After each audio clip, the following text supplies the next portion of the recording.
جب یہ بات ہو گئی کہ سجدہ میں رفع الیدین ثابت ہے، اب 28 مرتبہ 4 رکعت کی نماز میں رفع الیدین ثابت ہوا۔ جب 4 رکعتوں میں 28 مرتبہ رفع الیدین ثابت ہوا تو اب غیر مقلد حضرات سے ہم کہتے ہیں کہ بھائی 4 رکعت میں رفع الیدین 28 مرتبہ ثابت ہے، ہم الحمدللہ شروع نماز میں کرتے ہیں، باقی مقامات پر نہیں کرتے۔ 18 مرتبہ رفع الیدین کے چھوڑنے کی ہماری وہی وجہ ہے جو کہ رکوع کے رفع الیدین کے چھوڑنے کی ہے۔ اب تم بتاؤ کہ سجدوں کا رفع الیدین تم کیوں نہیں کرتے، جبکہ تمہارے علماء مستقل طور پر جو اس پہ کتابیں لکھ چکے اور احادیث کے اندر موجود ہے۔ ہم پھر وہ ادھر ادھر کی باتیں یا تو کہیں گے شاذ ہے یا کہیں گے ثابت نہیں، ہم کہتے ہیں ثابت نہ ہوتا تو محدثین اپنی کتابوں کے اندر روایات ذکر نہ کرتے۔ اب یہ 28 مرتبہ رفع الیدین جب احادیث سے ثابت ہوا تو اب ہم نے یہ دیکھنا ہے کہ نبی کریم صلی اللہ علیہ وسلم کے اقوال اور افعال سے یہ کیسے ثابت ہوا کہ رفع الیدین بعد میں ترک ہو گیا۔ اب اس پہ تھوڑی سی بات کریں کہ 28 مرتبہ رفع الیدین نبی کریم صلی اللہ علیہ وسلم سے ثابت ہے، اور ہم کہتے ہیں کہ نبی کریم صلی اللہ علیہ وسلم نے جس طرح نماز کے اور بہت سارے افعال اور امور ایسے تھے جو پہلے زمانہ میں اس کو ادا فرماتے تھے، صحابہ کرام ادا کرتے تھے، بعد میں ان کو چھوڑ دیا، اسی طریقے سے رفع الیدین بھی انہی معاملات اور انہی افعال میں سے ہے۔ پہلے نبی کریم صلی اللہ علیہ وسلم رفع الیدین کرتے تھے، پھر آپ نے چھوڑ دیا۔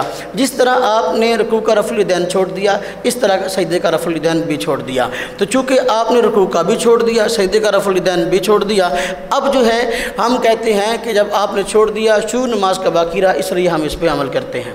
اب دیکھیں، میں نے پہلے عرض کیا کہ وہ صحابہ کرام کہ جن سے رکوع کے رفع الیدین کی روایات مروی ہیں، ان سے سجدوں کا رفع الیدین بھی مروی ہے۔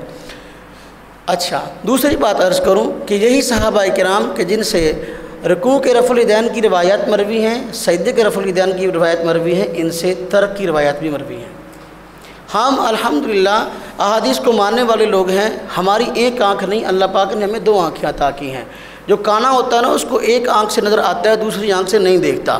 ہم تمام دلائل کو دیکھتے ہیں، تمام دلائل کو جمع کر کے پھر اس پر ہمارے امام اعظم ابو حنیفہ رحمۃ اللہ علیہ ہمیں مسئلہ بتاتے ہیں، تمام احادیث کو سامنے رکھ کر۔ حضرت امام اعظم ابو حنیفہ رحمۃ اللہ علیہ نے 4 رکعت کی نماز میں 28 مرتبہ رفع الیدین کے دلائل کو دیکھا، اس کے بعد انہیں صحابہ کرام سے ترک کی روایات کو دیکھا۔ ترک کی روایات کو دیکھنے کے بعد پھر آپ نے فیصلہ فرمایا کہ رکوع کا رفع الیدین بھی نبی صلی اللہ علیہ وسلم نے چھوڑ دیا اور سجدے کا رفع الیدین بھی چھوڑ دیا، اب شروع نماز کا رفع الیدین سنت ہے۔ دیکھیں، آج جو لوگ کہتے ہیں کہ رکوع کے رفع الیدین کے ترک پر جو ہے کوئی روایت ہے ہی نہیں، ہم کہتے ہیں کوئی روایت نہ ہوتی۔ اس پہ موٹی سی بات عرض کروں، اگر رکوع کے رفع الیدین کے ترک پر کوئی روایت بھی نہ ہوتی، اس پہ امت کا اجماع ہوتا۔ کیا ہوتا؟ رکوع کے رفع الیدین پر امت کا اجماع ہوتا۔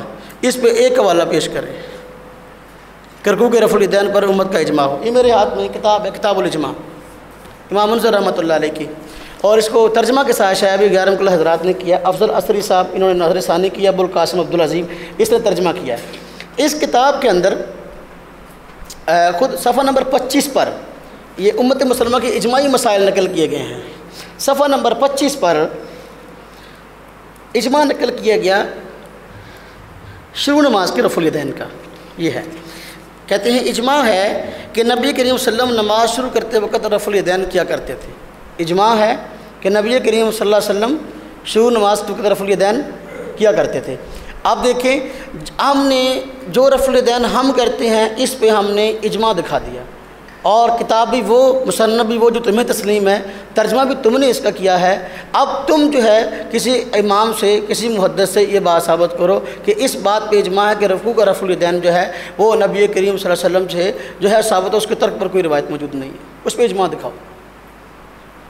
جب ترک کی روایات محدثین نے ذکر کی ہیں تو پھر اس کے ترک پر جو ہے اپنا اس کے سنت ہونے پر، اس کے دوام پر جو ہے وہ کیسے جو ہے وہ ایک بھی حوالہ پیش کر سکتے ہیں، ان کے پاس نہیں ہے۔ ہم نے اپنے رفع الیدین پر اجماع دکھا دیا، آپ اپنے رفع الیدین پر اجماع دکھاؤ، ایسا نہیں۔